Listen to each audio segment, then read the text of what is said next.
November 1, 2025 నుంచి కేరళ అతి దారిద్ర్యం ఎక్స్ట్రీమ్ పావర్టీలోంచి బయటకు వచ్చేస్తుంది.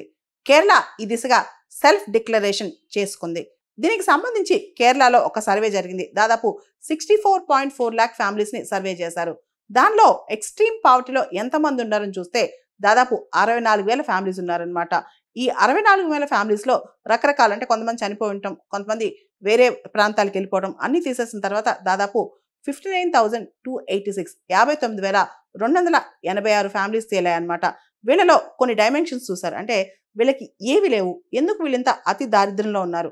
Housing, health, education, food security, drinking water, electricity, social inclusion, వీటిలో ఏ ప్రాబ్లమ్స్ ఉన్నాయో చూసి మోర్ దాన్ 5 కేటగిరీస్లో వీళ్ళ కనుక ప్రాబ్లమ్స్ ఉంటే కనుక దాన్ని ఎక్స్ట్రీమ్ పావర్టీ అని చెప్పి డిఫైన్ చేశారు. దానికి సంబంధించి కేరళ ప్రత్యేకమైన యాక్షన్ తీసుకుందనమాట.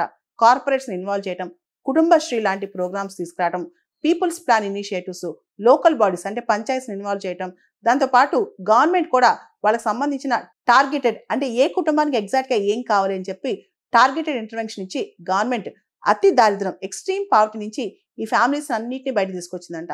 ఇది ద బెస్ట్ మోడల్ అంటున్నారు. ఇలాంటి మోడల్స్ కనుక మనం చూస్తే కేవలం చైనా దేశం మాత్రమే ఎక్స్ట్రీమ్ పావర్టీ, అంటే ఇలాంటి మోడల్ ఒక ప్రోగ్రామ్ చేసి ఆ ప్రజల్ని ఎక్స్ట్రీమ్ పావర్టీ నుంచి బయట తీసుకొచ్చిందంట.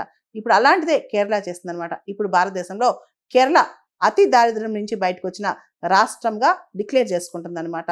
దీనికి సంబంధించి పావర్టీకి సంబంధించి అసలు పేదరికాన్ని డెఫినేషన్, అసలు ఎక్స్ట్రీమ్ పావర్టీ డిఫరెన్స్ ఏంటి అనే దాని మీద కూడా ఇప్పుడు పెద్ద చర్చ జరుగుతుంది.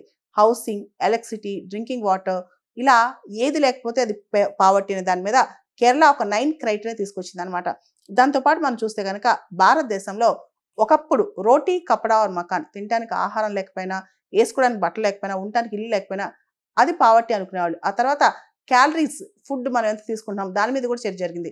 రూరల్ ఇండియాలో 2,400 క్యాలరీస్ కన్నా తక్కువ తీసుకుంటే, లేదా అర్బన్ ఇండియాలో 2,100 క్యాలరీస్ కన్నా తక్కువ తీసుకుంటే అది పేదరికం అని. కానీ ఈ రోజుల్లో పేదరికం అంటే కేవలం రోటీ, కపడా ఆర్ మకాన్ లేదా క్యాలరీస్ కాదు. ఇప్పుడు పేదరికం అంటే న్యూట్రిషియస్ ఫుడ్ కావచ్చు, శానిటేషన్ కావచ్చు, టాయిలెట్స్ ఉండటం కావచ్చు, హెల్త్లో అవుట్ ఆఫ్ పాకెట్ ఎక్స్పెండిచర్ రాకుండా ఉండటం కావచ్చు. ఇలాంటి అంశాలు కూడా ఆ కుటుంబం పేద కుటుంబం కాదని కౌంట్ అవుద్ది అనమాట. ఉదాహరణకి పిల్లవాడు పుట్టడం కాదు, ఎంత బరువుతో పుట్టాడు, పుట్టిన తర్వాత ఎంత హెల్దీగా ఉన్నాడు, వాడి క్వాలిటేటివ్ లైఫ్ ఎలా ఉంది, స్కూల్ ఎడ్యుకేషన్ ఎంత క్వాలిటేటివ్గా ఉంది, దాంతోపాటు శానిటేషన్ ఎలా ఉంది, ఎలాంటి టాయిలెట్లోకి వాడు వెళ్తున్నాడు, ఇలాంటి ప్రతి అంశం అనమాట. ప్రతి పాయింట్ తీసుకుంటేనే, క్లోతింగ్ కాదు, ఆ క్లోతింగ్ మనకి ఎంత ఫ్రెండ్లీగా ఉంది, మన శానిటేషన్ ఎలా ఉంది, న్యూట్రిషియస్ ఫుడ్ ఎలా ఉంది, ఇవన్నీ కూడా కౌంట్ అవుతాయి. ఇవన్నీ సరిగా లేకపోతే అది పేదరికం కిందకు వస్తుంది అనమాట. మనం చూస్తే మల్టీ డైమెన్షనల్ పావర్టీ ఇండెక్స్ కూడా దాదాపు ఇలాంటి ఇండికేటర్స్ గురించే మాట్లాడుతుంది. మొత్తం కేరళకు సంబంధించిన ఈ ఎక్స్ట్రీమ్ పావర్టీ ఎలివేషన్, అంటే అతి దారిద్ర్యంలోంచి జనాన్ని బయట తీసుకురావడం అనేది ఇది ఒక వేగ్ కాన్సెప్ట్ అని చాలా మంది అంటున్నారు అనమాట. ఎందుకంటే వీళ్ళ వల్నరబిలిటీ పోలా, అంటే ఈ రోజుకి వాళ్ళకి కొంత ఆశ వచ్చుండొచ్చు, బెటర్ అయి ఉండొచ్చు, కానీ ఖచ్చితంగా మళ్ళీ వీళ్ళు వల్నరబులే. ఉదాహరణకి కోవిడ్ టైంలో చాలా మంది పావర్టీ లైన్లోకి వెళ్ళిపోయారనమాట. అలా ఒక కష్టం వస్తే మళ్ళీ వీళ్ళు వల్నరబుల్ అయిపోతారు.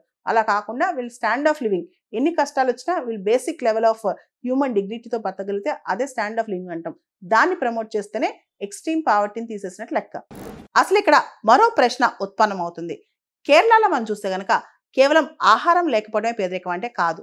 కేరళలో చాలా సమస్యలు ఉన్నాయి. ముఖ్యంగా క్లైమేట్ చేంజ్, వాతావరణ మార్పు, ముఖ్యంగా క్లైమేట్ ఇండ్యూస్డ్ వల్నరబిలిటీస్ అనేవి కేరళలో బాగా పెరిగిపోతున్నాయి. అంతేకాదు కొన్ని సందర్భాల్లో అర్బన్ పావర్టీ అనే కాన్సెప్ట్ ఉంటుంది. ఇంకొన్ని సందర్భాల్లో పావర్టీ డెఫినేషన్స్ అనేవి ఇప్పుడు చూస్తే కనుక ఈ డిజిటల్ ఎరా, టెక్ ఎరాలో డిజిటల్ పావర్టీ కూడా పావర్టీ కదా, ఉమెన్కి పీరియడ్ పావర్టీ కూడా పావర్టీ కదా. ఇలా చూస్తే పావర్టీ డెఫినేషన్ అనేది, పావర్టీ యొక్క డైమెన్షన్స్ అనేవి మారుతున్నాయి. కాబట్టి ఎక్స్ట్రీమ్ పావర్టీ అనే కాన్సెప్ట్ని మనం అసలు దీన్ని ఏ విధంగా అర్థం చేసుకోవాలని కూడా చాలా మంది చర్చిస్తున్నారు.